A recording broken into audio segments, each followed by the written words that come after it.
ఉల్టా చోర్ కొత్వాలంకే డాడ్టే సూత్రం అంటే ఇదేనేమో. వివేకా కేసులో విచిత్రమైనటువంటి పరిణామాలే చోటు చేసుకున్నట్టు. ఒకటి, జగనే మర్డర్ చేసేసాడు అని, లేదా ఫస్ట్ అది, ఆ తర్వాత చేయించాడు, ఆ తర్వాత చేసిన అవినాష్కి అండగా నిలబడ్డాడు. 3 కోణాలు. బట్ అసలు వాస్తవం ఆ ఆస్తి ఏంటి, ఆ గోల ఏంటి, ఈ రోజు వరకు ఎవరు ప్రస్తావించరు. అసలు ఆ రూట్లోనే దర్యాప్తు చేయరు. సిబిఐ మొదట ఆ దర్యాప్తు చేసినటువంటి అధికారినే మారిపోయింది. తర్వాత కొత్త అధికారి వచ్చి అసలు ఆ దర్యాప్తే పక్కన పెట్టేసి కొత్త దర్యాప్తులు, కొత్త కోణాలు. అది కూడా సుప్రీంకోర్టు ఆపిన తర్వాత మర్డర్ ఎక్కడదక్కడే అసలు కాన్సెప్ట్ పక్కకి వెళ్ళిపోయింది. అది పక్కకు పోతే ఇప్పుడు విచిత్రమైనటువంటి పరిస్థితి. రంగయ్య ఆ రోజున వాచ్మెన్గా ఉన్నటువంటి అతను చనిపోయాడు. వాళ్ళ ఆవిడ బయటకు వచ్చి ఏం చెప్పింది?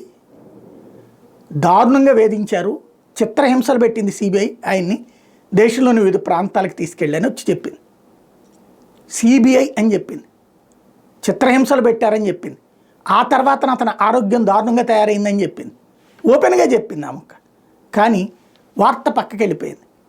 అర్జెంటుగా దీని వెనకాల అనుమానం ఉంది, జగన్ ఇట్లాంటివి చేయించడం అలవాటే అని ఆదినారాయణ రెడ్డి మాట్లాడతారు.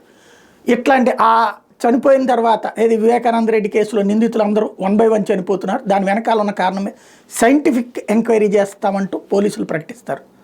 ఇంతకీ వివేక కేసు సిబిఐ దర్యాప్తు చేస్తుందా, లోకల్ పోలీస్ దర్యాప్తు చేస్తున్నారా? జడ్జిమెంట్ ఇచ్చిన తర్వాతన విచారణ చేస్తారా, విచారణ చేశాక జడ్జిమెంట్ ఇస్తారా అంటే విచిత్ర కోణాలే నడుస్తాయి.